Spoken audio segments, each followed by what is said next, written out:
Ladies and gentlemen, thank you for tuning in to Slightly Buzzed Podcast. I am not your host, but enjoy. And take 2.1. Yeah. Episode 7, Slightly Buzzed Podcast. Do you want to do that whole... Well, nobody Just knows make what it I'm flow. doing. Yeah, I kind of like that. Alright, Tim. In 3. In 2. And 1. Here we go. Hello, everyone, and welcome back to another episode of Slightly Buzzed Podcast. And how we doing today, boys? Nick, what's up? Oh, I'm doing pretty alright. Feeling pretty good, actually. Oh, God. I'm ready to do this podcast, boys. Yeah, dude, Small, you're telling me. Small. How you doing? Doing pretty well. Had a decent day, productive day, so I'm happy. Okay. Alrighty, bud. Okay. Timmy boy. Tell me how you're doing. Thought you'd never ask, dude. Doing pretty good. Had a nice little my final Spanish oral exam last night. Ooh. And that went pretty well. Nailed it. I Yeah. think the Lot of beginning of it practice. was pretty rough. Yeah, dude. So it was supposed to be first thing in the morning, and my partner ended up not having Wi-Fi access or something like that. And I stayed up practically all night Got studying. a partner for an oral exam? Yeah, we're the All ones. right. We're the. Just kidding, bud. Glad it went well. Well, I don't know how it went. I mean, she wasn't bad. She wasn't great, and to be honest, I wasn't phenomenal either. Happens. Fantastic. Love to hear it, Chief. But yeah, so hopefully the last oral exam is in the books, or it is in the books, and we'll see what happens. Hopefully I pass the class. Good stuff, buddy. Yeah. No, that's huge, actually, because that means you're what, now a free man from the education system, at least for the time being? For the time being, we're exploring some graduate school options at the time. Not sure. I mean, political science and economics doesn't do a heck of a whole lot for you in the job market, especially the one we're looking at right now. But yeah, so we've done our research into grad school or whatnot. Good stuff, buddy. Yeah, we'll see. That's awesome. Stoked for you. I'm a little upset we didn't get to go watch you walk, but maybe we'll get to do that later at some point. Yeah, the weird thing is with commencement, I was stoked to do the big house walk. You get to go through the tunnel, the team, and then go walk out on the big house field. I was pretty excited for that, but the actual ceremony, like sitting there for 4 hours or whatever it is, like I went to yours after a few beers and definitely nodded off a few times. We gotta do that. I'm out for you. I'll support you, but I'm gonna spend the first 3 at least at the bar because your last name is Richard, so I can swing by at the end and catch you. Yeah, it is what it is. But yeah, they're doing some online thing where you could just put on your cap and gown, which I didn't even get because we had 50 days still to get them when the school shut down, essentially. So Submit a not going to picture? do that. Yeah, you could submit a picture or a video of you like waving to the camera and being like, "To Richards." You should just take a video of you like chugging a beer or something and send it in and see if they put it up. Shotgun a beer, toss it to the side and be like, "Political science." Go boom. Yeah, that's awesome. Do you walk in the big house? I didn't want to do that one, though. Yeah. Just Gosh, too I'm many feeling people. oddballed. Do Got what? 2 blue graduates. Yeah, but when I was doing it, they did like department and they did the big one, so I Oh, yeah. figured the department would be cooler. So I just did those. Nice. Yeah. I had the department one too, but I didn't think I was going to do that one. I hated everyone in my department essentially. Yeah, well, you're poli-sci major at the University of Michigan. I wonder how that worked out. Less than ideal. Good Well, stuff. the thing is, like, I would say stuff that wasn't even controversial at all. Just, and I'm pretty down the middle as far as most politic matters go. I understand both sides, I see both sides, but that's not enough for. Most of our professors are fairly radical, and that's why they teach at Michigan. Yeah. And it's cool. There's a lot of interesting insight to have, and they did teach me a lot, but they didn't agree with me. Also, I was a, quote, threatening presence at times because I was against the status 6'2", big quo. and burly. I'm not even joking. Like, people called me out for it. They're like, "Oh, you're just this big, privileged white male." And I was like, "Oh, Nice. sorry." Don't know what to do about that, but okay. Wait, with that said, bud, what do you say we have a beer? Yeah, dude, that sounds good. In celebration of you completing your final course at the University of Michigan. Let's cheers a cold one. Yeah, so Kyle, what you got for us today, bud? I have Witch's Hat Brewing Company's Trainhopper.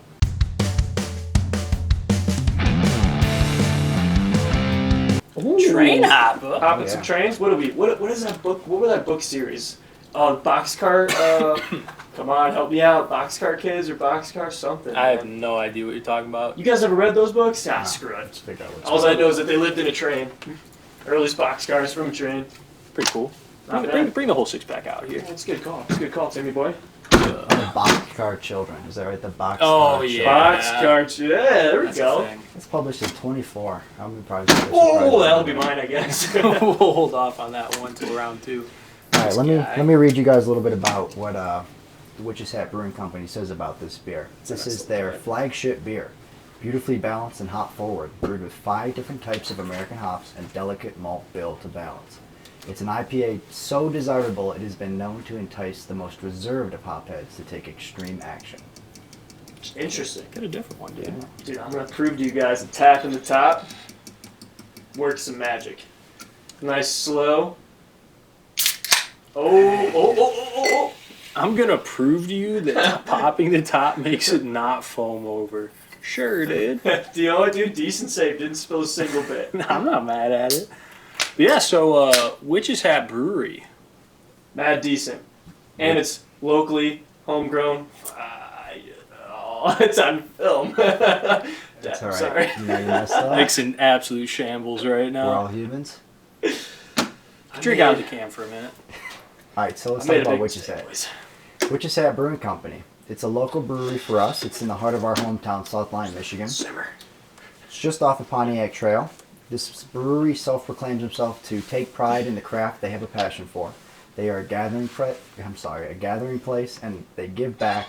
That's a huge part of who they are, and it's a symbol of their gratitude for the community that embraces and supports them. Yeah, dude, I love hanging out at the Hat. We hang out 100%. at the Hat. It's a great little spot, and they just recently renovated, so I haven't Yeah. been there since they put the kitchen They in. put a kitchen in, and when it's just a brewery, you can only get like popcorn and peanuts for the longest time, sip your beers. But now they got a full blown kitchen with a nice menu. They really did a nice job with it. Like, it looks really good. Speaking of looking good, this is just a solid looking beer, dude. It's Wish very I- caramel colored. Wish I could relate. Caramel. Caramel. You guys call it? You I guys? said caramel. Yeah, it's don't definitely call it caramel. It's definitely not caramel. Hey, say what As you a guys side, say. but yeah, dude, Can Witch's test. Hat's a really great spot. Like you said, right in the heart of downtown South Line, where we're from. They do put on events. I even a couple of years back when I just turned 21, Talk about ran head. ran in a. They had a pint-sized marathon, and we did a little couple mile run down through South Line, and then afterwards you got a free beer from Witch's Hat. Does this guy count as pint size? No, he's a full 22 ouncer. Yeah, you're but, full 22 ounces. You know what's crazy? I was a little lighter back then. 18. Put on a few pounds, but I actually finished in the top 10 of that in the competitive side of things. Thought I was gonna die afterwards, but I was pretty stoked about it, dude. That's Got a nice, medal huh? and everything. So you finished 10th? I finished ninth, chill on me. And the craziest thing is, like, that was the first time I ran cross country in middle school, but different ball game. How long ago was that? Yeah, it's been a minute. But Oh my Back in my day. Yeah, I finished top 10, but I ran cross country back in middle school, so. well, the craziest thing was I was in third for the first half of the race, just chugging along.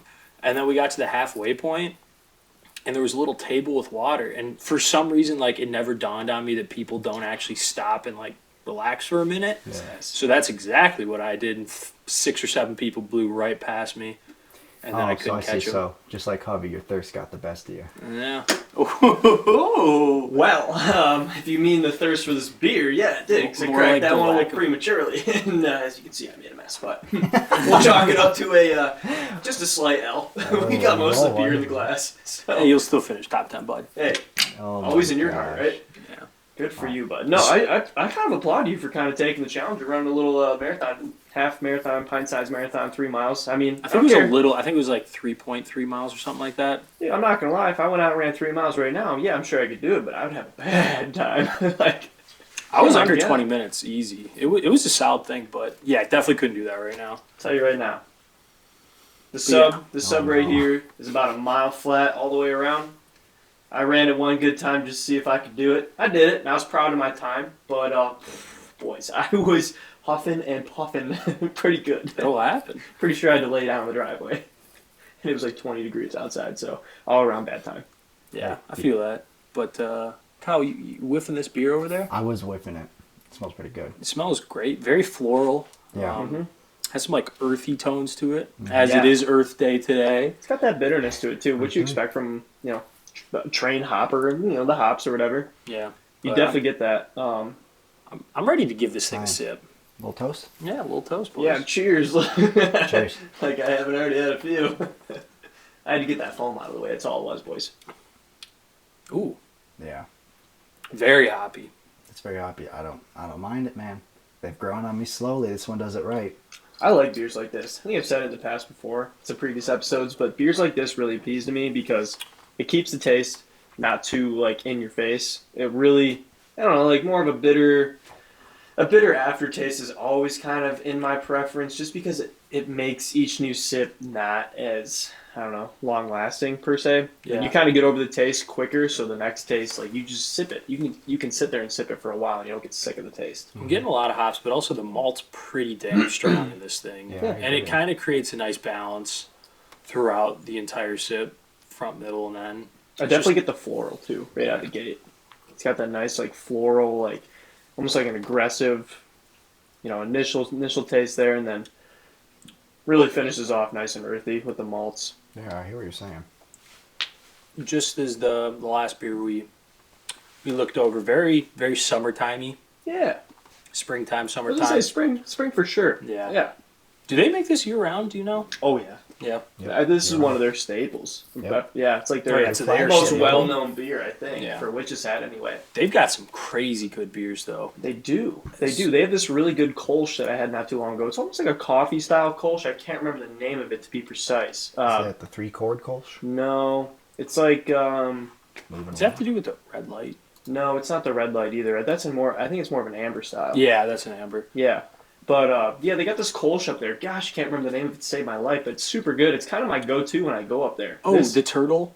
No, that's Voice of the Turtle. Voice of the Turtle. Voice of That's the Turtle is another another good really good, just easy sipping beer. It's pretty light. I want to say it's a Pilsner.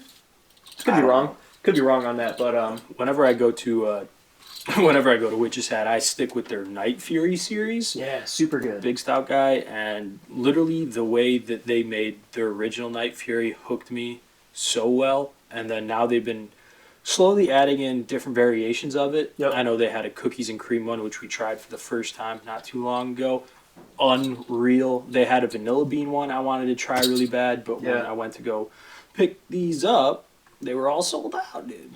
Dude, they kind of you kind of bring up a good. They hit the nail on the head with the Night Fury stuff. They have Oh, a it's- really good foundation for it. So the versatility with There is a distinct taste that comes with a stout, but this one's a little different than most stouts.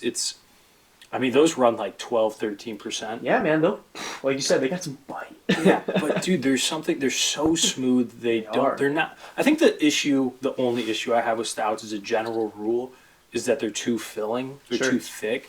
And Night Fury stays kind of not too thin, but right in that. I mean, a stout's a stout, so like, yeah, but I get what you're saying, 100%. It just tastes so good. And they that's- flow really well. They don't sit too hard on That's you. my go-to. And they have like a night of. Oh, I've got the sticker on my laptop. Okay. It's like they have a specific night for Night Fury towards Halloween. Oh, a specific night. I see. Yeah, Small. they do a big thing. Looked like you might have found something there. I think your Kolsch might be the Thrash Punk Coffee Yeah, Kolsch. Thrash Punk Kolsch. Yeah, super good. That's my go-to. I like that one a lot. But yeah, no, it's Witch's Hat's become a big kind of staple in the community, especially around here. If you It's go huge. up there at any given time, I mean, obviously right now is a little bit different, but on any given night, whether it's winter, summer, spring, whatever it may be, I mean, that place is popping. And Yeah. they do a lot of cool, like, cool events. So they bring a food truck in and everything. It's a good venue. The other thing is, oh, dude, what I was about to say. I'm sorry, I feel like I Oh my might have cut gosh. you off there a little bit, but No, I it's was all trying to good. get It that out. was, well, We'll eat it. We'll My- eat this one. It'll come back We'll to you. come You're back. like, my no, train it of will. thought is still at the boarding station. We'll be Train is hot. we'll be a few minutes into the video here, and Tim will go, I know it. I'll figure it out. Yeah, but no, Witch's Hat's a great spot. You always run into someone you know and love there. Yeah. And the cool part about it, they got this patio. If it's summertime, you could sit on the patio. And I don't know, me personally, South Line's got a cool vibe because on any given nice night, you can see a lot of cool cars rolling up and down the main drag, Pontiac Trail, which it sits right off of. So you can just sit out there all night, drink some beers, hang out with some friends, and just watch the cars go up and down. Enjoy yourself. Super cool. Yeah. It's like South Line's little Woodward. I love it. It's awesome. Yeah, that's a spot, no doubt. Definitely. Good times, good people, per 100%. usual. But we've had this beer a couple sips down. You guys like it as much as you did originally? Dude, yes. I really do like this beer. Like I said, hoppier beers are kind of my style. It's weird because we go to the Hat a lot. Yeah. And I had Trainhopper like 2.5 years ago. And after I had it once, I was like, oh, that's a good beer. And never went back to it. Because I There's just just love so their many night to try. theory so much.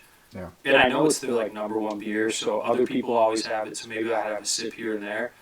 But now I think the next time I go back, I'll probably order one because this is just a damn good. Oh, I remember what I was about to say. Told you. Bang. Told you. I was about to say, like you said, even now they're selling out of their beers. Like I went through the drive-through and they were sold out of about 3/4 of the beers, and they pump out a good amount of beer. They do. But people in South Line are like, dude.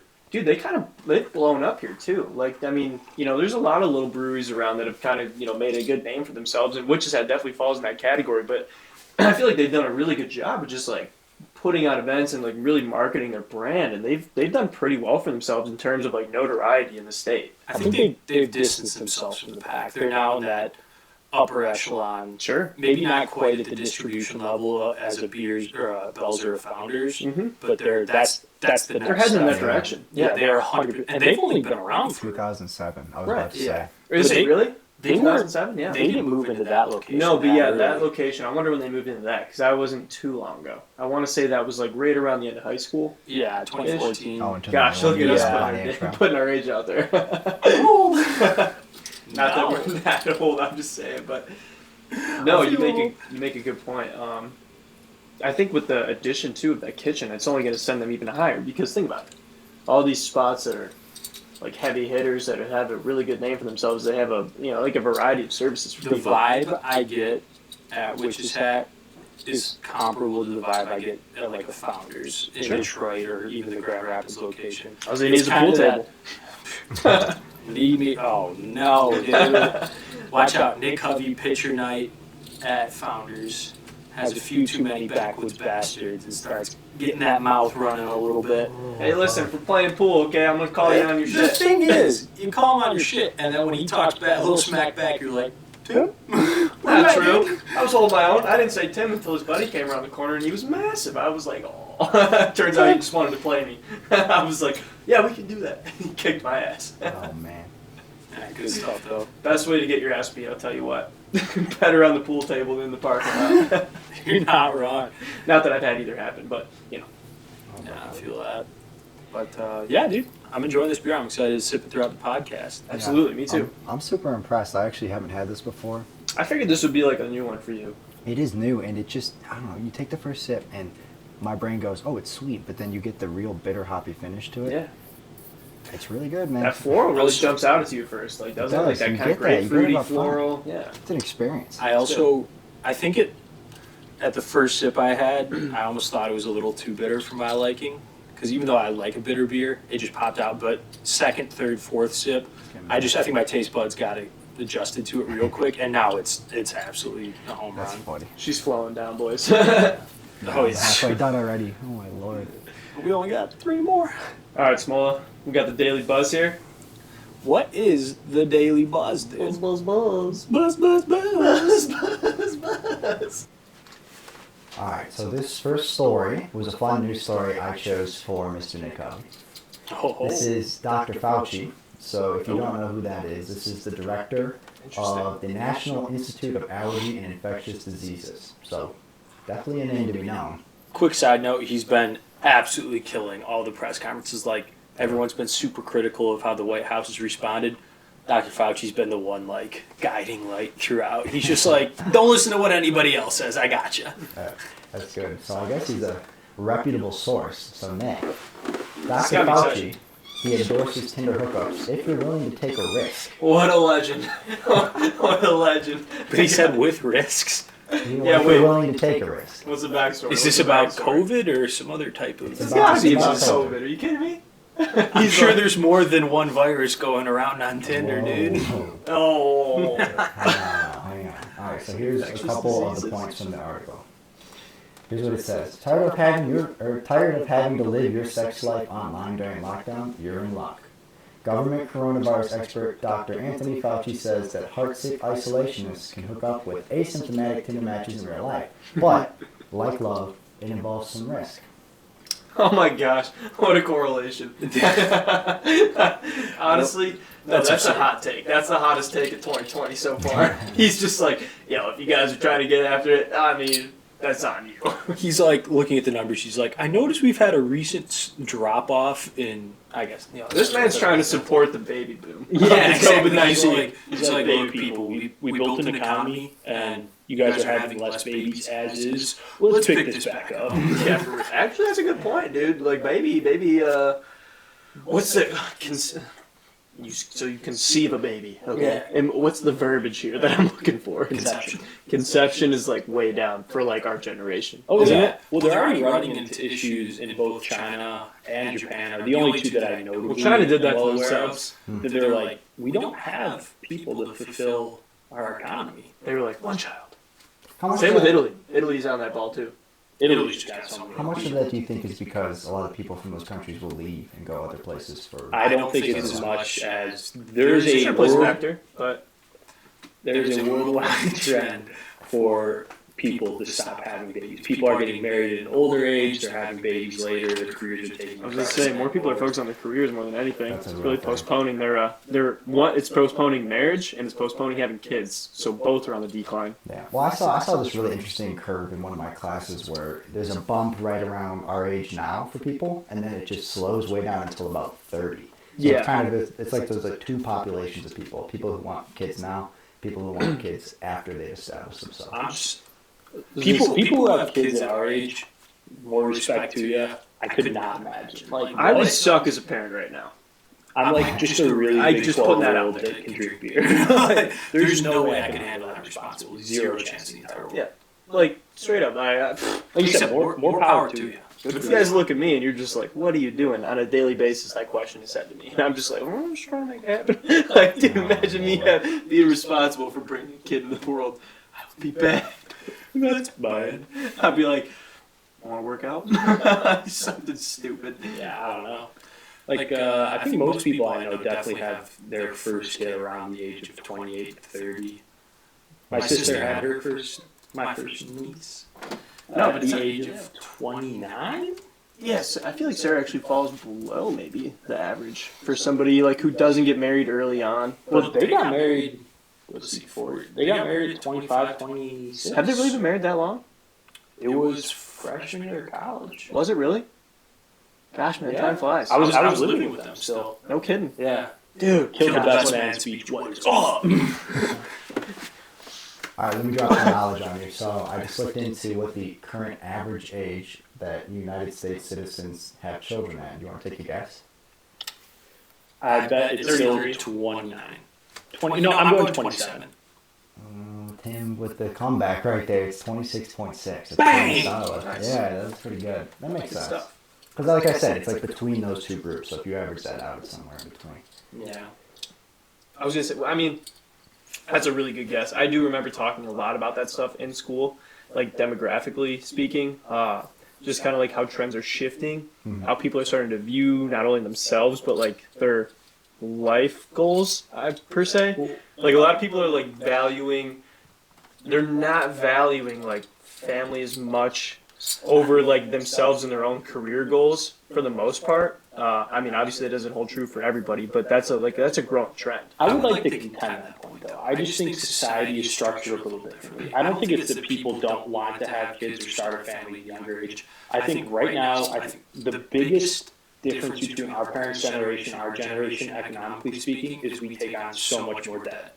And it's mostly due to the fact that college loans are essentially given to anybody and anything for any degree. So people, whether they have a stable job afterwards or not, they're coming out of school the average student comes out of school with like 60 grand in debt or something like that. Yeah. And you can't start a family while you're 60 grand in debt. That's No. just not feasible. And the way the payments go, it takes a couple years to pay that off. So I think That's why a lot of people become very career-centric. yeah, and but I don't think it's necessarily because people are more focused on a career. I think it's more due to the front side where they have this debt and they need to pay it off. Do you know what I'm saying? I don't think it's by choice necessarily. I think people would be having kids at the same age as our parents' generation if they didn't take on that debt. So I do want to just. So I think you can tend it either way. I think you make a good point, but I also think there's a lot of other societal factors that could say the exact opposite. Yeah, I'm sure. So, like, there's a lot of people that don't want to basically do maybe the same things that their parents did. They want to start exploring things for their own selves and kind of do things. And society's shifting away, especially with, like, social media and technology, of, like, not necessarily needing a whole lot of social interaction. Like, you can just kind of do your own thing and be totally content with that. I feel like that's actually, like, a pretty proven kind of mindset that we see, especially our generation, younger generations. I wouldn't be surprised if that trend continued. So, What were you about to say, Kyle? Yeah. I was going to sneak in. I found a Forbes article which suggests that the average student debt right now, as for the class of 2018, was $29,200. So it's a little lower than what we were talking about. That's still a lot of money to be in debt. Here's what's interesting to me. The median amount is actually 17.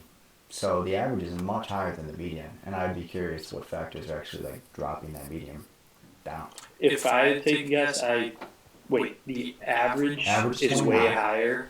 Yeah. Because I feel like there's a lot of people who are going into secondary grad school, law school. Those aren't cheap, and they're pushing it up. Yeah, that's true. All right, well. But still, 30 grand is a lot, plus interest, plus the job market. You're not guaranteed a high-paying job right out of the gate, even with a good degree from a good school. So, I mean, the average payment amount per month is $393. That's a lot. But how much of that is interest?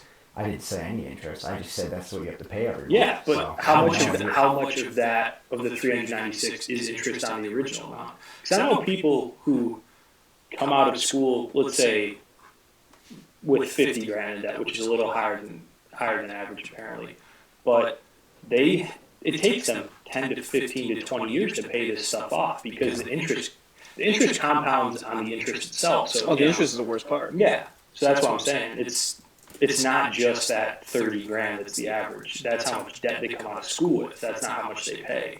Yeah, it says 5.8% average interest. on Oh, all that's households. insane. It's a lot of money, man. And it's compounding, so it's 5.8% every single time you pay. Yep.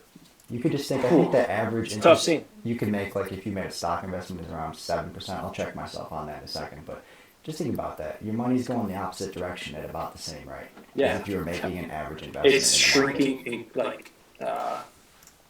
exponentially. There we go. Boys, what a segue from Tinder hookups. Well, we'll get back to that. It happens. Yeah, I guess it's about 10% average in the stock market, just to make sure I get that right. Yeah. You're not Yeah. too far off. That's But- not bad. So shout out to Fauci for trying to get This man's out Tinder here. game back up. Maybe he's invested in Tinder. He's for the social life. He's like, listen, if you guys want to risk it for the biscuit, do your research. It's part of that, bro. Yeah, ask the tough questions. You been coughing? When was the last time you sneezed? Oh my gosh. You wash your hands, you got Purell? I think that's the kind of Takes question. protection to a whole nother level. Although it's funny, obviously, but I think those are the kind of questions we're going to start to ask in the next month or so.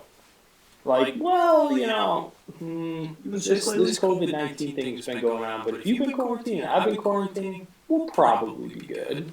I feel like that's how the mass of society is going to start to operate. That's what it says, right? Like two asymptomatic individuals, That's what it even says. though like you always run the risk of somebody being a carrier. Yeah. The way I look at it, like me personally, if I'm a carrier, I live with 3 other people, family 4. But if I was a carrier, like the odds of one of the people I live with would be pretty substantially high to get it. So like if nobody else is getting it and I'm good, like you gotta be pretty alright. I'm just kind of like playing the numbers game. It's like I'm feeling pretty safe on that bet. Put it all on red. I suck at roulette. Alright. Well, on the topic of risking it for the biscuit, I have another story for you about after the biscuit's been baked. There's a woman. Whoa! I hate you so Cannot much. wait to see where this is going, buddy. Here's the title. Missouri woman gives birth in a Walmart toilet paper aisle, report said. What? Yeah. This is not the Pillsbury Doughboy I was expecting. Dude, in the toilet paper aisle? Yeah, of that has Walmart. to be. It's probably that giant baby that we keep seeing floating around Twitter. It's probably that baby that was born in that toilet paper That aisle. might be the most Missouri thing I've ever heard in my entire life. She's like, hurry, if we have the baby here, we get all the toilet paper. It's actually just a giant ploy. They're like, Touch everything. You guys are awful. That's horrible. Yeah, you're not wrong. so this was during the pandemic? Yeah, I'll paint a picture for you. This story is I don't know if you need to. It was published on March 22nd. So I guess what happened was lady was browsing through the toilet paper aisle. Water broke. Realized what was happening. At least there's plenty of towel to clean it up. Yeah. Double the absorption power.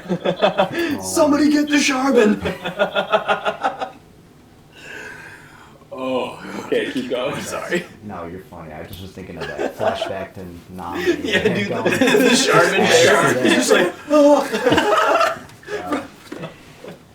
Alright, so in the toilet paper aisle, this lady was lucky enough that there was a nurse in the Walmart as well. She assisted the mother in delivering the baby, at least until firefighters were able to arrive. The store manager held up a giant sheet, tried to keep the crowd under control so that she didn't have to be a spectacle.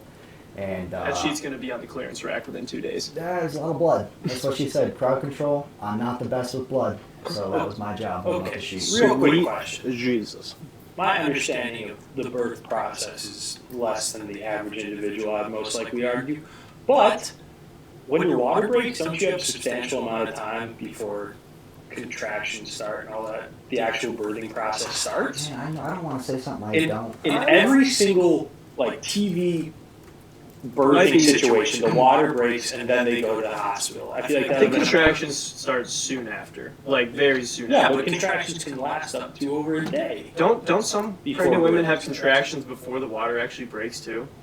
Like, don't you experience slight contractions? I'm not sure, but there's generally a couple hours between water breaking. Because that's what happens. People, the woman's water breaks, and then they go to the hospital. That's like the indicator that, all right, we gotta go. Why wouldn't they leave Walmart? Should have called an Uber. Well, maybe it was just easier to claim than the Walmart. She's like, A lot of No. toilet paper. You're this telling is my favorite place on earth. I'm gonna name Wally Martin. Wally Martin. Wally Martin, whatever Smith. I mean, hey, honestly, your time's your time. Nature calls. So Yeah. at least there's people around there who are able to be like, okay, we're gonna help you get through this, even though this is weird. Yeah, dude, I'm not gonna lie. If I was that manager, I'd be like, I don't get paid enough for this. Yeah, I like to think of myself as a good Samaritan in these situations. If I saw a woman start, like, her water breaking in the middle of the toilet paper section aisle, I'm out of there. Immediately. Be like, best of luck with baby, name him Tim. Literally. Goodbye. Alright, for the sake of this podcast, am not going to go into the details. Let's just say we don't know what we're talking about and leave it at that. It I takes, really want- I am positive on that. It takes time. Before, I don't between know that water that's set breaking. though. That number is not set because I know of people I'm that sure have there's taken like a circumstantial day. situations Yeah, where it depends on everybody's you body's different. as an individual. Yeah. Yeah, 100%. Let's just That's quite the. Okay, next topic. What's next up in the Daily Buzz? All right, it also involves some water shooting all over the place. This is Jesus a Christ. California homeowner uses motion-activated sprinklers with impressive amount of pressure to thwart thieves. How much pressure are we talking here? Well, I'm gonna go ahead and drop the video in here. 15, 20, One second. 30 psi. Like Imagine a getting sound. domed. Wait, you Like- said it's. Is it like a quarter wash? What do you mean? Like, what kind of sprinkler are we talking So, about? Buddy hooked up a Lowe's bucket, which was full of water, to a pressurized hose, which is just like a portable sprinkler. Yep. Sits in the bucket, so it's got a little bit of a tank to work with, and it just does the full. Oh, it's one of loop, those. and it just shoots. So. So it's like a turret? Yeah, Oh. exactly. So, Imagine getting domed with like 30 psi water right in your face.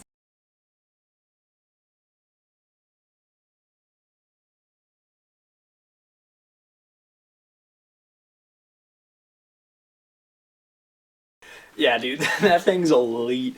You know for a fact that the dude who set that up Yeah. sat there all night watching a security camera, just getting absolutely annihilated. Probably drowned 10, 15 beers, just like waiting for someone to try to come in. And then when it happened, he was like, sitting there in his lazy boy with a beer and cigarette, and every time somebody walks by and gets a deck, he's just like, it's like that scene from, it's like Leo DiCaprio in Once Upon a Time from Hollywood. We'll drop the meme, don't worry. just He's like, yeah! That'd be awesome though, dude. Imagine being that diabolical. Like, you're just like, I got a bunch of neighbor kids like to run through my yard, so I'm gonna set up the sprinkler and just let them have it. See, that's way too much where I just scream at him. It's good. Yeah, dude, sprinkler's way funnier because you can just sit there. It is fun. I mean, okay, Honestly- here's the best part about it. It might take a lot of time to set up, but it's gonna be fun to set up, and then once you see it actually working in action, you just get to sit there with your legs up with a beer, and you're just like, it's way better. Two things. One, I think it would be way more fun to like pop out behind a car with like a pressurized water gun, spray them myself. Two, don't think we have the capacity to make something that's accurate. It wasn't accurate. It just covered everything. Yeah, you just get Oh, wet. I thought it was shot. like stayed Yeah, on, I like just- target locking. That would be crazy. No, it's just like, Heat seeking. it's like motion sensor. It looked like it was like a motion sensor type deal where somebody goes by and goes, it just gets them wet. That's I thought awesome. It was pretty cool. I'd be like, you son of a bitch. And he'd be like, you got my lawn. And I'd be like, fuck your lawn. You're not even watering it. Anybody need another beer? Yeah, I'm just about there. Yeah, I could get into another one if you want to crack them. All right, so I have one more thing I want to share with you. I got a recommendation from Mr. Deshaun Ragland to go ahead and browse the Twitter sphere and find something interesting that maybe we could Checking out the chat tweets. about. Checking out the so tweets of the people. This is for Cal. I thought this was interesting. This article lists the most popular food ordered for takeout during this pandemic by Ooh. state. So the way I want to run this is I'm going to give you guys 4 foods that I want you to guess the state for, and then when we're done with the 4th, I'll let you pick a state and you can try to guess the food. We And gotta I'll figure out tell what you state if we you're wanna right. Wait, so we're initially guessing. I'm going to tell you the food. You're tell telling me us the the state. food, and then we're going to guess which state ordered a lot of that. Yeah. Yes. Okay, let's do this. So, little disclaimer, I definitely tried to make it difficult. So, my What a first prick. one, which state in the U.S. do you think ordered the most French fries? French fries, Tim, let's think about this. So, French fries are indicative of every state. Yeah, I had some today myself, so I know I think Michigan's on that I think list. we can take off most Midwest states because Midwest I feel like has a variation of fries, Okay. so like tater tots and stuff like that. Well, So yeah. maybe we take out the Midwest. I think West Coast might be a little too skinny for fries. They're too vegan. Yeah, too. They're too vegan. They are too vegan, bro. Oh my god. I don't know, dude. What do you think? I'm thinking it's gonna be some weird state that we're not expecting. Like maybe it's like some place that has like a lot of stressed out people that stress eat a lot. Maybe somewhere politically centric. I want to say like an eastern coastal towards the South state. Do we get a hint? Are we on the right One track? of the Here's your hint. Carolinas. He's on track. That's all Really? I'm going to give you. You are on track. See? All right, I'm gonna lock in my guess as I'm deciding between Virginia and South Carolina. My initial thought was Virginia because of what I said. You know what? He takes Virginia. I'm taking South Carolina. Are those your final answers? Final answers. It's Florida. No, I thought you old said these were Florida. gonna be dude. I difficult feel like old states. people definitely love French fries. Oh yeah. They're just How like, it's oh my going to God. be difficult. You got it wrong. No, I thought you meant like you said you try to make this different. Meaning, I didn't think yeah. French fries would be obvious whatsoever. Mm-mm. But So I was apparently only they've 2 ordered states them. away. I'm not too even gonna lie. bad. My initial thought in my head was Alabama. Was it? Yeah. Well, you guys were not. But then I was like, who stress eats? Politicians. All right, let me hit you with another. So, who do you think ordered the most burritos during the pandemic? God, I feel like Oh. it's gotta be Cali. Oh, see. But I'm then thinking again, maybe Texas. who loves their burritos? What has a solid Mexican town? Everywhere in Texas, New Mexico, anything southern border states. Yeah, but they're used to that stuff. Yeah, but still, that's like a main cuisine. Or we could go out in like New York. They do. Oh, maybe LA. You know what? California, definitely. I'm going. California has a gigantic Hispanic population. I want to lock that in too. California. Unfortunately, it is not California. I'll give you one more quick guess if you can give me one. Are we more. on the right track? No. New York. Much closer. Not correct. So the answer is Massachusetts. No, I was gonna I say know. Pennsylvania. Really? I know, right? Boston. Just Love like, their yeah, take a burritos. burrito. Hey, try That mixing wasn't it. it. No, that wasn't even close. What? What? All right, let's Who do do you another one. think ordered the most spicy tuna rolls? I might go California on this one again. I'm gonna go with Illinois. Illinois. Okay. Chicago's a good bet. Yeah. Trying to think of Seattle, Washington State, Hey, you give me an answer and you say final answer. I'll let you know where I'm you're at. sticking mine in Illinois. Washington State. Oklahoma. Damn. What? Man, we're Ethan, dude, struggling. lay off it, bro. You got Ranger Honestly, PT coming up, dude. 100%. If you would have guessed, told me that Oklahoma is a big sushi state, Yeah, right. zero. I would not believe that. Where Some you were getting your jokes fish out. It's from? like I started me sushi stand. Oh, That's crazy. I don't want any Oklahoma tuna. I'll tell you No. that much. It's gonna be a no for me, dog. All right, here's a classic chicken sandwich. God, I want to Texas, say locking Kentucky, it but I in. feel like that's too obvious. There's no way it's Kentucky. Texas locking it in. Wrong answer. The answer is New Jersey. What? I know. That's why I Dude, said these the best populations, ones. these are very small, or most of them have been smaller population states. That's nuts. Think about it, dude. Kentucky Fried Chicken, you get chicken sandwiches. What's up with Popeyes. this fried? Maybe Louisiana. Popeyes, They were chicken big sandwich, crawfish. huge. I feel like Louisiana is super obvious if you would have told us what Louisiana is. I would have been like, oh. All right, one more. Here's the deal. So I now want you to go ahead and pick a state, and you tell me what food you think was the most You popular. want to pick item. Louisiana? What are you thinking? Michigan, dude. You want to pick Michigan? What do you think Michigan's number one is? Bro, I'm thinking it's pizza. Pizza, definitely. I'm not mad at pizza one bit. I'm thinking it's pizza. You're both picking Michigan pizza. Michigan pizza. You know what? Screw it. I'll go burgers. It's neither of those. Was it It's Chinese actually food? not even. You're getting a lot closer. Ooh. It's not Chinese food. Pad Thai? You hit it. It's Oh! pad thai. Wow, I'm surprised you did that. That's weird, It bro. is I don't pad even thai. eat Pad Thai, but I was love just pad like, thai. what else do I know that's along those lines? Wow, I'm really impressed. I'm not mad at that one Dude, bit. my brain, huge. Bigger Oh my than gosh. yours, dude. Well, That's funny, dude. that just about wraps up the Daily Buzz. It's electric. I'm super happy. Tim, how do you feel I guessed one? You didn't. I don't want to talk about it, dude. You got a tinkle? Yeah, I gotta take this. Hang on, guys. I gotta make a sissy. No, we're almost I done. gotta make a sissy. Oh, come on, you made 3 already. It must be just oozing out at this point. Shut up. I'm trying to concentrate, huh? It's taking a piss, not the SAT. The good news is these girls are gonna say hi to it. Yeah. What's up, Mike? All right, let's go ahead, boys, and move into the segment, What Pops Your Top? But just before we do, I just want to take a second. I've been gifted this lovely Witch's Hat Brewing Company shirt from Mr. Todd Hovey. T-O-double-D! Todd's like, you can wear it, you can't have it. Literally, dude. He loves I that think shirt. I rep Kyle's like, this was gifted. Todd watches the podcast. He's like, no. That man, he'll get ready to go to the Witch Hat Brewery, he'll walk out of the house, get in the car and leave, and he'll come back 5 minutes later and he'll be like, I forgot my shirt. He's like, So, Tim, I'm going to have you go first here. I want to hear what you have to say, because I know this one's killing you, and, you know, ladies first. Oh. who's talking, dude? Okay, so I don't think we actually touched on this in any of the other episodes. For those who don't know, I'm a giant New England Patriots fan, and earlier this year, Tom Brady left. And that sucked Tough scene. a lot. It was like 2 weeks of being perpetually pissed off because I would just see something on Twitter, someone photoshopped him wearing a Bucs jersey, which, by the way, I hate Tampa Bay. Screw you guys. Bro, you Screw were you. actually You don't pissed off. deserve Tom Brady. You are the least percentage-wise winningest franchise in That's NFL horrible. history. Get out of here. I don't want to hear it. Screw Tampa Bay. I hate you. Tampa Bay, you suck. You suck. And I hope with Brady and what I'm about to get to with Gronk, I hope you guys go 5-11.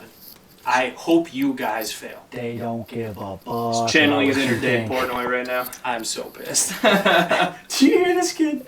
What'd he say? He goes, they don't give a buck what you think. We don't give a fuck, bro. Honestly, Anyways. I love it. So Bring a new team to the it forefront. had been a couple Tampa of Bay's weeks. sweet. It had been a couple of weeks, and I was like, all right, well, you know what? Whatever. Brady's gone. Rob Gronkowski, one of the top 3-4 favorite players I've ever had in the NFL. Best, I would make this argument any day, the best tight end in NFL history when healthy. No doubt. His numbers in 7 years are better than Tony Gonzalez's in 18 and Antonio Gates in 15. It's insane. So good. He retired after we won the Super Bowl 2 years ago. Yep. Cool. I get it. You're 30 or you're 29 at the time, but you took a big 30 right amount now. of hits, or you took a big amount of hits across the middle. Dedicated your career to the Patriots. Love you, Gronk. He retires. All of last season, not there. Rightfully so. Yesterday, I get a text from actually your dad, and he Oh, goes, my dad loves to talk shit about the he Patriots. goes, "Hey, bud, Gronk signing with the Bucks," and I was like, "No." These rumors have been out there for a year that he's coming out of retirement, and that T.O.W.D. he's a- swinging for the fences. Gronk and Brady are very close. He's always said. 2 years ago, he was trying. The Patriots were trying to trade him to the Lions. Yeah. And he said, "I'll retire because I'm not playing for any other quarterback than Tom Brady." So I figured when he retired, that was it. Even though it was an early retirement. So yesterday morning, get that text from Todd, or yesterday afternoon, get that from Todd, Yep. and I was like, Classic. "Nah." Check my phone Adam Schefter. immediately. Yes. Gronk has been traded to the Tampa Bay Bucks for a 4th-round pick in exchange for him and a 7th-round pick. You act like you didn't know this was coming. We had No. this conversation a while ago. No, I did not expect this to come, and not to mention, it just reopened the wounds that already happened. And guess what? Yeah, it sucks because you know what that means? That means we could have Brady, Gronk, and Edelman all together again in New England right now.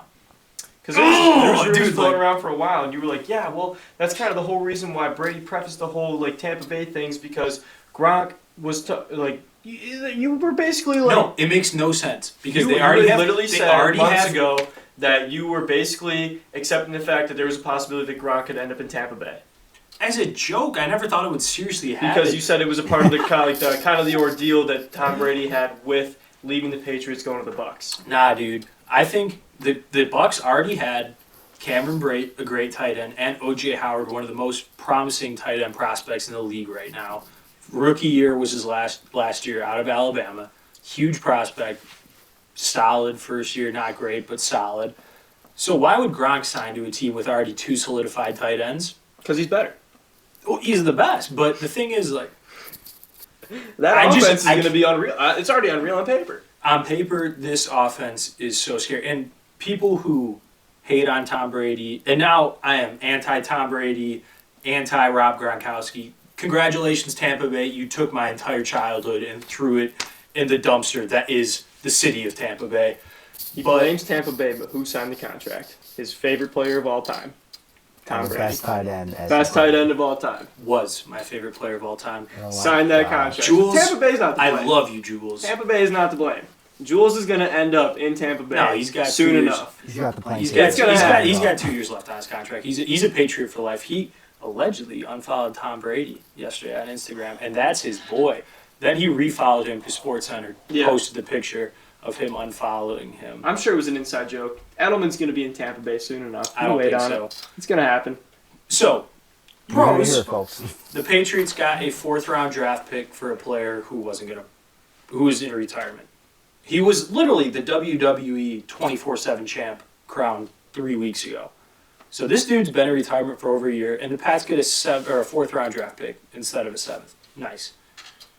It is going to kill me inside when inevitably Brady throws Gronk a nice seam route to win a divisional game or to win a playoff game to Gronk. And you know what? I'm going to throw a goddamn fit. I don't care who knows it. I am going to be so pissed because I know this is going to be somewhat of a rebuilding year for the Pats. But people who think I'm rooting for Tampa Bay, no. And I'm going to say it, I'm so bitter. Way more bitter than this. I've never been so happy to hop on a bandwagon.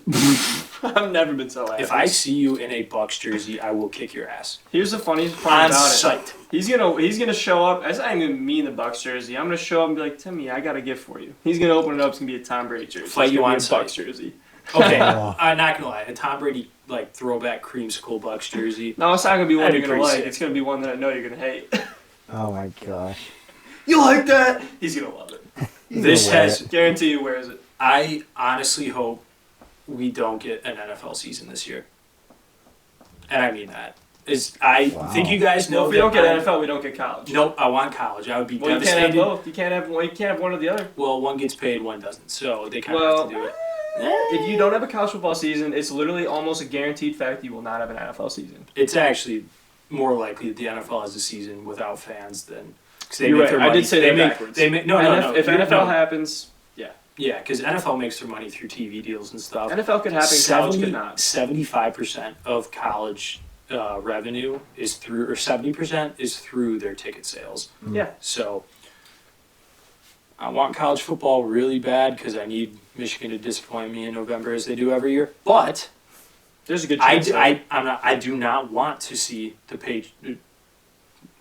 I don't want to see Tom play for Tampa, dude. And I do not want to see Gronk come back and he's going to be healthy and he's going to be phenomenal. He's only 30 years old, dude. People act like this is a washed version of Rob Gronkowski. The man's taking good care of himself, too. He's down to 215 right now. No. Yes, he is. He literally just said it the other day. 250. I just watched the interview right before this podcast. He was weighing 250 pounds and he said the lowest he was 235.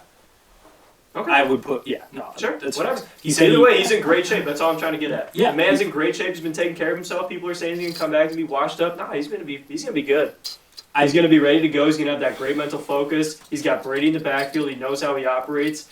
It's going to be a spectacle, and I cannot wait. I heard Colin Cowherd say today that this was a $10 million pacifier for Tom Brady, which I honestly kind of get because now in Tampa Bay with a shortened offseason so he can't get in the looks he wants to with his regular receivers, he has one comfort blanket being Gronk. Yeah. Whenever he's in danger, he trusts Gronk, he loves Gronk, he knows what Gronk's going to do, Gronk knows what he's going to do, and that just makes the fact that they're going to thrive that much worse. Not to mention, Gronk is great on the line, too. Oh, he can block. The best blocking tight end, arguably in NFL history. That's one of the things he The Patriots have had no good running backs for the past 10 years. The Bucs have a decent running back, if I'm not mistaken. Rojo, yeah. Yeah. Ronald Jones. It should be interesting. Should be fun to watch. No, that offense, people say Brady's washed at 43. If you watch Patriots games the way I watched, he has plenty of arm strength left. He takes care of his body like nobody else. And he just didn't have weapons. Julian Edelman was his only weapon. I love Jules, but he led the league in drops last year. The one thing I will say to watch for is that Bucs offensive line. How well can they protect Brady? Can they give him time in the pocket? The thing is, Brady doesn't need time in the pocket. You're not wrong, but they also, it does still plays a factor. And you can't have a bad offensive line and still run a productive offense. They have a major issue at right tackle, and they pretty much were like, we're going to draft a right tackle. And now they have O.J. Howard as a trading piece. So it wouldn't surprise me if O.J. Howard and a couple picks are... Who's that kid out of Iowa that's getting ready to go pretty high? TJ Espinoza? Offensive tackle? No, he's a D-end. Espinoza. I don't think it's Espinoza, but there's another Iowa player that's projected to go within the top 7 picks. Offensive lineman, offensive tackle, if I'm not mistaken. That's the Louisville guy. He's an Iowa guy. The number one projected is the tackle is Andrew Thomas out of Georgia. Then the next one's that Louisville kid. And then the next one is... It could have just been one of those guys. 74. They were doing all the mock drafts. Everybody was putting up their top 10, 15, whatever it was the other day. And there was an Iowa offensive tackle. You're right. But I think he's slowly starting to slip. Tristan Wirfs? Yeah. Could have been. Yeah, he's starting to slip because they say he's more of a weight room hero than he is a great tackle. Sure, could be possible. But I'm just saying, if they have the ability to trade up and get a good offensive tackle, it could be a game changer. Oh, yeah. No, especially a guy who's dynamic on both sides of the line. The thing is, they went from the 32nd ranked defense 2 years ago to the 5th ranked last year, and the last 10 weeks or the last 8 weeks of the year, they had the number one defense in yards per game and yards per play, and it sucks because they're gonna succeed. I don't know if they win a Super Bowl or anything like that, but that's tough to do for any team. But they're gonna be really good, and I don't want that. I want to see Brady and Gronk on the Pats doing well, not on the Bucs. And I get it. Yeah, it's like I like to give you shit when I can, but. No, it's honestly very disappointing in the long run, but it's got to be disheartening. I guess it just sucks because, especially right now with the whole MJ Bulls documentary coming out, and it's they had, if the Bulls team stays together for that last season after they win the 6th instead of MJ retiring because they get rid of Scotty, yeah, they probably win another one, and I even with our limited offensive options, if Gronk came back this year, Brady still has Jules, another year with N'Keal Harry, I think the Patriots are just as good as any other bet in the AFC. I know the Chiefs just won the Super Bowl, but the Chiefs had a hard time. It lost to the Patriots with a non-healthy Gronk and Jules and no other significant deep threat. So Definitely fair arguments, but think about it like this. I mean, this gives the Tampa Bay Buccaneers to bring a team that hasn't really been too, I guess, in the spotlight for as long as the freaking franchise has been around for the most part. They've got more Super Bowls than the Lions do. Yeah, well, the Lions are terrible, okay? But at the same time, too, I mean, the Tampa Bay Buccaneers have been back and forth, being like mediocre to bad. This gives them an opportunity to really jump out and create create like a staple for their name amongst like the other teams in the NFL. I'm excited to have a new team that's going to be one of those things that people want to tune into on Sundays and Monday nights. Also, Thursday nights. Their new jerseys are sick. They're sweet. And Raymond James Stadium. You know whose are? Sick. Those new Pats jerseys with the white and blue are brutal.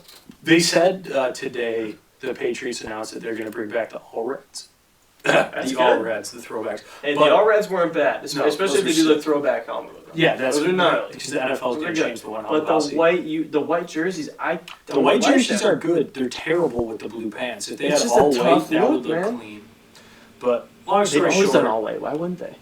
but they Haven't they? Or it's like a white and they did all white once 2 years ago in a color rush. They've always done white that's what it tops, was. silver bottoms. Yeah, Or that's not what was- silver bottoms, but blue They're like- and silver bottoms. like blue and silver. Yeah. Yeah, the thing is the weird thing about the Patriots uniforms now is they went with a silver helmet still. They kept the helmet the same, Yeah. but didn't change. So now there's no silver in the rest of the uniform, so it doesn't look right. It's I don't cool know. if teams do like an alternate helmet with their alternate unis that fit it better. Like Well, if the they can. Lions were to do all black and Honolulu blue again, but then took the helmets and had alternative helmets like the black with the blue. Like I said, right now the It'd be NFL, electric. NFL still has a one helmet policy, but they said they're looking at it the next year. Yeah, it's kind of dumb, but whatever. Yeah. I kind of like how the NBA did it with allowing And- guys to wear custom shoes. and stuff. NFL, no fun league, right? Yeah, no kidding. But as you guys can tell, that really popped my top. So you're kind of shifting gears here. What pops my top? I got a topic here that may not be maybe as personable as Tim's, but one that I'm still pretty passionate about. I'm sure a lot of you can relate to, and that is working out from home. Sucks. Dude, it straight up, man. It is not an easy task because the way I look at it, when you go to the gym, you're going to a place for a specific reason. So if you're getting there and you're there, you're like, okay, I'm here for one reason, that is to work out only. When you're at home, you have to make this whole mental transition of, okay, maybe you work out in your living room, maybe you work out in your basement, maybe you work out in your room. You're like, okay, I can't get in bed, I can't sit on the couch, I can't go, do whatever it is, watch Netflix, watch soap operas, whatever you may be into, whatever you kill time with. You got to put yourself in that mindset of, let's get after it, let's sweat it out, and do the damn thing. It's a challenge to do at home. Yeah, man. I think I touched on this in podcast 3 or 4, but I've just been really bad with it. I loved the routine of getting up and going to the gym. The drive to the gym, get your mind right. And here's the thing that I think people who don't go to the gym maybe don't quite understand. But there's those people at the gym who maybe you're not friends with outside of the gym, but you make buddies in the gym. And Bro. those little conversations like, hey man, like, Big parts of your day. like good deal, man. You're killing it today. Notice you're really getting after it. That makes you push yourself a little harder. Yes. And it just makes the gym. It's something more to look forward to. Straight up. And honestly, you couldn't have said it better, dude. Like, you have those people that you get used to seeing in your routine. Like, whether you go after work, whether you go before work, or at lunch, whenever you're able to go, it's like you go there and you have a designated portion of your day where you're like, okay, I have an hour or however much time you have to just get in the gym or just get some physical exercise in to make yourself, it just makes you feel better, okay? And quarantine is not helping that. And it's tearing me apart, boys. Yeah. Like, I shouldn't be complaining because honestly, at my disposal, I have a few things that I can do at my house.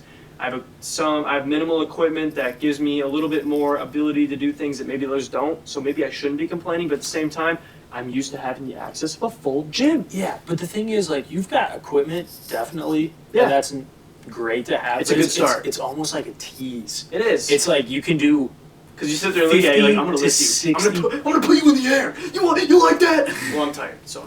It's like you can do 50 to 60% of the movements you regularly do at the gym, Right. which is great, but then you're like, oh, I really wish I could do this like overhead row. You know, whatever it is. Or not overhead row, overhead pull. Lat pull down.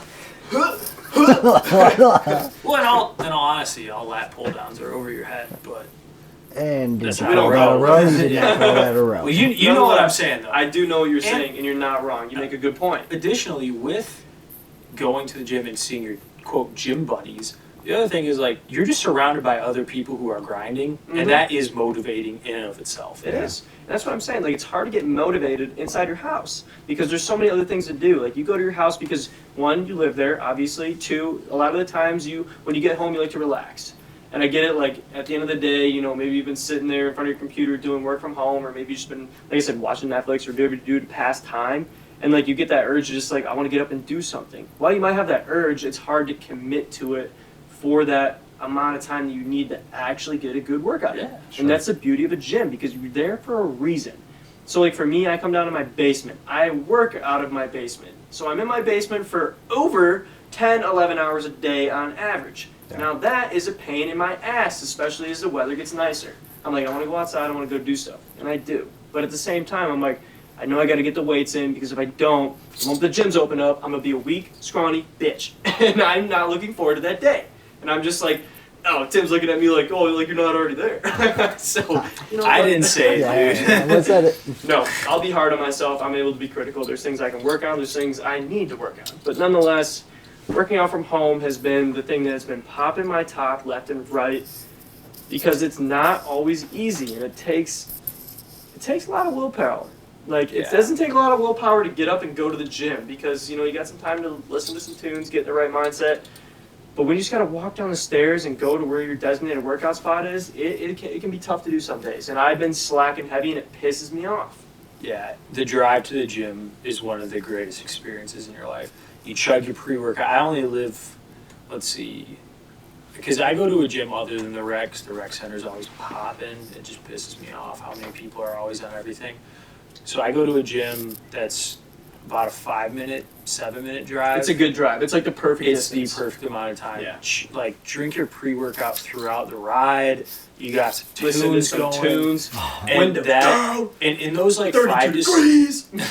and those like 5 to 7 minutes, it's mind clearing. It's almost therapeutic to a sense, just as the gym is.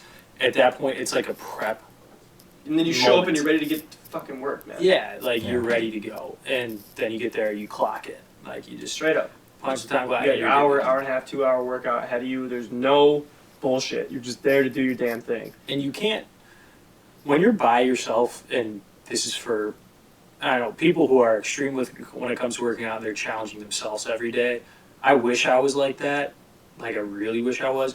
But the fact that I'm around other people is just like, all right, I can't half-ass this. I need to go full, because if other people watch me half-ass, they're going to be like, oh, who's this guy? Yeah. And even though that's kind of weak in and of itself, I find it motivating. I find that gives me better pumps, gives me better lifts. Dude, everybody's just got their thing, man. It's like, okay, you get to the gym, like, oh man, there's people watching. I can't half-ass this. I gotta get after it to prove that, like, I'm here for a reason. Yeah. So like, it's everybody's got their thing. I almost said it. I'm trying to get away from that This stupid guy's like, word. oh, Tuesday, Thursday, the babes are out. The babes are out. The babes are here. They're looking at me. I'm a kid, not doing legs. But Kyle, No. you're a big gym guy too. How's the transition been for you?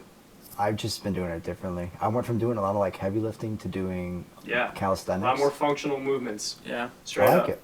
Also, we've been doing some like hill sprints up at Yeah. Sleest. Beast Sleest. What a nice guy. He says we, but I've only gone one time. He can. And it's just different. So It kicks your ass, man. it's hard. I have not done anything like that in a minute, and dude, it was great. I thought I was gonna die the first half. The second half, I felt amazing.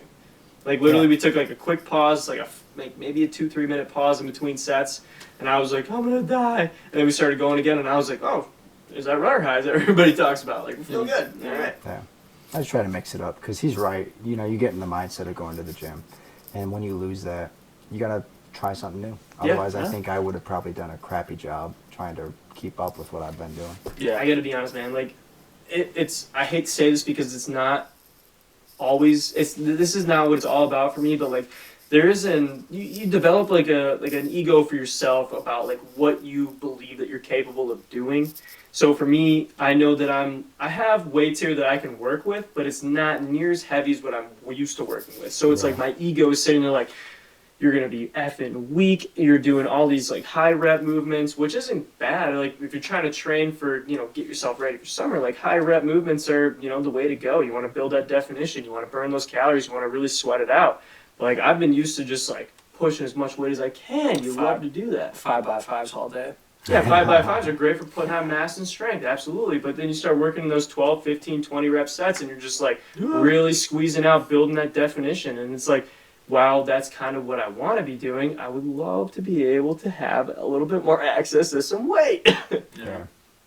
So there's definitely challenges involved, and I've been struggling with it, so I know there's plenty of other people that probably have too, and it's not easy to overcome. So shouts out Georgia for opening up those gyms, baby. I'm on a plane. Next thing I know. Yeah, but also you gotta respect people who've been keeping up with it. Like even though you're giving yourself a hard time, you've been still putting the work in. Yeah. It's good shit. I try to, man. It's like my favorite thing to do. Like straight up my daily activity, my favorite thing to do every day is just dedicate my time to the gym. Other than this podcast. I mean, yeah, obviously, I love this podcast, but like, yeah, I love this podcast. So here we go.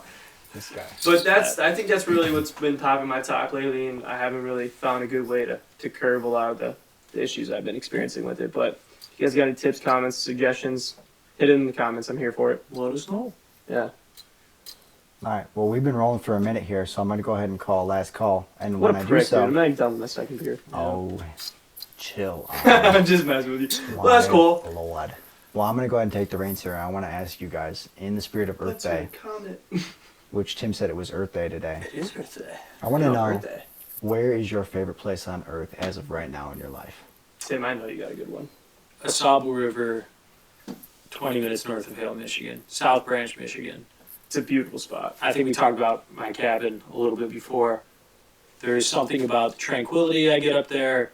It is gorgeous. You can fish, you can shoot, you can do man things. Like, Just forest as far as the eye can see. Yeah, and I've done big cities that I love. I've gone to, a lot of different spots, beaches, whatever it is. And there's something about the peace and the clear-headedness I get when I'm up there. And it's beautiful. There are people who live up there, but for the vast majority of it, it is the vast majority of it's still untouched by humans, and there's something about just really appreciating the earth for what it is and the bountiful ecosystems that have been placed in relatively close to where we live. So I love it up there, and I try to get up there as much as possible. Shouts out Governor Whitmer for not letting us go to our second homes, so I can't go up there. But yeah, no, it's my favorite place on earth, bar none. And I just, like, on a daily basis, I think about wishing I was up there. It's perfect for me. It's low key. Don't have to stress about stuff. Go up there, no cell service. Don't have to deal with anybody else. Just me, my thoughts. Couple beers, grill a little bit, do some fishing, whatever it is. It's just, yes. Kyle, you and I have both had the opportunity to go up and visit that glorious spot. I mean, it's pretty much smack dab in the middle of the Huron Forest in northern Michigan. It's, like Tim said, it just encapsulates just the it's just such a vast area of land that encompasses so much between forestry, the rivers, the surrounding ecosystems. I mean, spring, winter, summer, fall, like it does not matter what time of the year you're out there. It is gorgeous and second to none to anywhere else in Michigan. Yeah. I mean, it's an amazing place. Yeah, I love it. And I mean, Kyle, I don't know if you have any thoughts on your experiences there, but dude, I absolutely love when Tim is like, hey, you guys want to go up north? Yes, I'm always down. Yeah. Well, I mean, one of my highlight moments was we went out to a little wood structure that was built overlooking the drop off over there's a river. I don't know. Yeah, that's the Asable River. Yeah, I'm a little clueless, but it was beautiful. Dude. No, and the thing is, you look over. It's one of these outlooks, and it's right along the side of the. It's not an expressway, but I think they're considered highways. Sure. It's a 2-lane, 55-mile-per-hour road, and pretty much they just built in a couple of overlooks, and the way the river is designed, or not designed, but the way it is, it's way lower than the surrounding areas. So you're probably 200-300 feet above the river, and you're surrounded by forest, and they just built these little overlooks, and you can step out, and it's just, you're walking through trees, dense forest, and then boom, nothing, clear air. There's bald eagles up there, and you can really take in the expansiveness of it all. Yeah. You know, it is just awesome. It's a good Very spot. pretty. So for me, I'm a little torn because I love the state of Michigan and there's a lot of beautiful spots around here. You could name off over a dozen areas of this state that would just be second to none to a lot of places else in this world. I think, though, for me, from places I've been, I'm going to have to go with probably Flagstaff, Arizona. Somewhere around that northern part of Arizona. I love that state. I know I've said it before, but it really is just a thing of absolute beauty. The red rock structures, the fact that it actually has pine trees and forestry around that area. It encapsulates so many different ecosystems and landscapes all together in one. I promise you, you will never see a better sunset than an Arizona desert sunset, especially high up on those red rock structures, overlooking that area of land. It is one of the most gorgeous scenes I've ever been able to experience. Not to mention, I just love the weather out there. I'm not really one for cold. I enjoy the beauties of winter, but I do not enjoy the cold itself. It's not really my thing. So I think my favorite spot would have to be at this point that Arizona territory. I know it gets a little chilly in Flagstaff, but you can make an hour drive south and be pretty all right for the rest of the winter. Yeah. No, Arizona's great. I've been a couple times. More so to the Phoenix area. Yep. It's just a little too dry hot for me, personally. No, absolutely. It definitely it gets like 115, dude. Like, this shit's hot as hell. Yeah. Like, in the summertime, it gets freaking brutal, but gosh, it's such an awesome area. I was thinking about it, and obviously I stand by the fact that going up north is my favorite spot in the world. I think that if I was actually able to experience Big Sky Country in Montana, I think I would like that more, to be honest. That's always been my ideal living Montana spot growing up. Badass spot. Just like a big, you own like 150 acres with a little pond, mountains in the background, nobody for like 15 miles. Just you, a cabin, and a four-wheeler. Yeah. But I haven't experienced that yet, so. And a dog. Yeah. Oh, joy. What about you, Kyle? What's your favorite Small, spot? I want to hear yours. Yours has got to be good. Yeah, you've been to some places, dude. I got to take a trip to Hawaii about a year ago this time. Paradise on Earth. Dude, it's just a different world. It's so, you roll up to the islands, you can see the islands. Meaning you can see the outline of the island. So you realize, oh, I'm really in the middle of the ocean on an island. And it takes you hours of flight over the Pacific Ocean to get there, which, I don't know. I'd never experienced anything like that in my life. But when you get there, it's just mountains on islands. So you got mountains that completely overlook the ocean. So there's beaches, houses, mountains right there. And I got to do some really cool drives through the mountains, which were just breathtaking. I got to do some cool hikes up the mountains, which were a lot harder than I thought they were going to be. But the coolest part, and the reason that it is my favorite place on earth at this point in my life, was I got to do literally two scuba dives in there. And we did some dives in this cove in the southern part of Oahu. I saw so much life. I saw dolphins.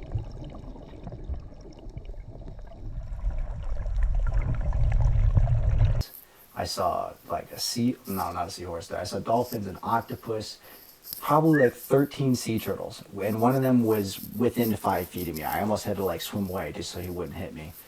We saw these tiny little bro. Huh? He's like ride the wave, Nemo, bro. Yeah, dude, the Nemo guy. Yeah, Oh, what's his name? Squirtle. Nah, Squirt is a Squirtle's dude. kid. Squirt's a little guy. Is it just dude? No, he always No, goes, it's not dude. dude. I don't know. He's 150 though. He's Yeah. like, dude, you look like a smola. Oh no. Well, we got to see all this wildlife, and it was all right there for us, and it was breathtaking. And when you scuba dive, there's no guarantees that you're going to see anything. Sure. So the fact that I got to see as much wildlife as I did over the course of literally one day of my life, I came back and I was like, yeah, I'm going to remember this till I die. Yeah, man. Scuba diving is something that not a lot of people really get to experience in their lifetime. So that had to have been pretty badass, honestly. It was cool. No doubt about it. I've never done it. I've been snorkeling before, but I mean, dude, that can't even compare because you are literally going down way past what anybody with a snorkel can do for the most part, especially for like the long term. It's an entirely different world. It really is. And you're just floating. You can literally just float in the water. That's wild. Yeah, I feel like I would like it a lot, though. What if we went scuba diving in Lake Erie off the boat? No. I don't know what you What would would we see. find? Three-headed fish. A lot of them. But I think I found some uranium. my oldest sister, she got like a research grant through the University of Hawaii. She was at Michigan. Maybe this was in between Michigan, and she did her PhD at Western. And she got a research grant to stay in Hawaii for a couple months and just do research through their program. That is so cool. And everyone else in my family but me and my dad were invited to go out. So kind of salty, but everyone else got to go enjoy it. And I would have loved to see Pearl Harbor and all the military history out there. Yeah. How are you guys not invited? That's why. Well, you know, life happens. Sure. But no, my mom and sisters went out there. Had some fun. Not salty. But yeah, no, Hawaii seems insane, and I definitely want to make it out there sometime. Very Boys nice. trip. Stare it up. Yeah. Yeah. Dude, that'd be sweet. We go surfing out there, bro. We already tried surfing. I'm not too good at it. I was having a good time. Not too bad. It was tough to transition from laying down to standing up as quick as possible with my knees. I was just like, Hardest part was turning for me. Really? Turning was not easy because you're not like I'm used to snowboarding, so you're strapped into a board. Yeah. So like surfing, it was like you really got to shift your weight and keep your weight like planted. Yeah. So like usually No, snowboarding, we- you just toss your weight around. Shout out my dad's best friend Jeff for giving us Jeff's some a great. beast. He was like, Yeah. "You guys need sunscreen," and we were like, "Bro, yes." And he was like, "You guys need waters," and we were like, "We have nothing. So anything you have for us is very valuable." Newport Beach, right? But we were living out of a van. It was elite. Good times. But yeah, man. That's a cool spot though, Kyle. That's a great choice. I think we got three very different vibes too. Yeah. Me a little, more northern, cold, and you more deserty, and you kind of a good mixture of good vibes and great weather. I don't even know how to describe Paradise it. on Earth, dude. Hawaii is Yeah. the one place I really want to go to. My parents went to Hawaii not too long ago for my brother's spring break trip, but I didn't get invited, so I was sick. We raged though. Yeah. So, yeah, shout out that. But well, I think we're getting pretty much towards the end of this one here. Any final thoughts on Witch's Hat Trainhopper? Boys, Witch's Hat kind of just, they really do a really nice job with a lot of their beers, and I think this is one that deserves to be a staple, rightfully so, because it is. I mean, great taste. It's not too in your face. It's got a really good, you're gonna like this beer if you like a beer that has a little bit more of a earthy, fluorescent taste that kind of finishes off a little bit more with a bitter downflow, but like, God, it's so good. Guess what people go, man. I have nothing but good things to say about this. I'm gonna give this a rating of electric. Yeah, bro. Phenomenal beer, just absolutely electric. She's pretty damn good, if I don't say so myself. Kyle? I actually really enjoyed this beer. It definitely has a bitter finish to it, so there's a bit of a bite. So you have to be somebody that likes that bitter finish or bitterness in general to actually enjoy it, and that is something that I've slowly warmed up to. It's well balanced. It definitely has like a fruity front and a bitter finish. I think it's pretty good. Anytime I go to Witch's Hat, it's definitely going to be the beer that I order.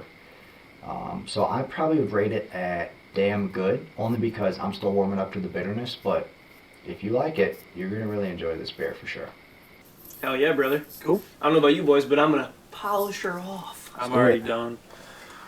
But yeah, I think that's a wrap on episode 7. That takes us to the end here, but episode Cool. 7, Slightly Buzzed Podcast. All right, well, you guys have yourself a good evening and stay slightly buzzed. Cheers.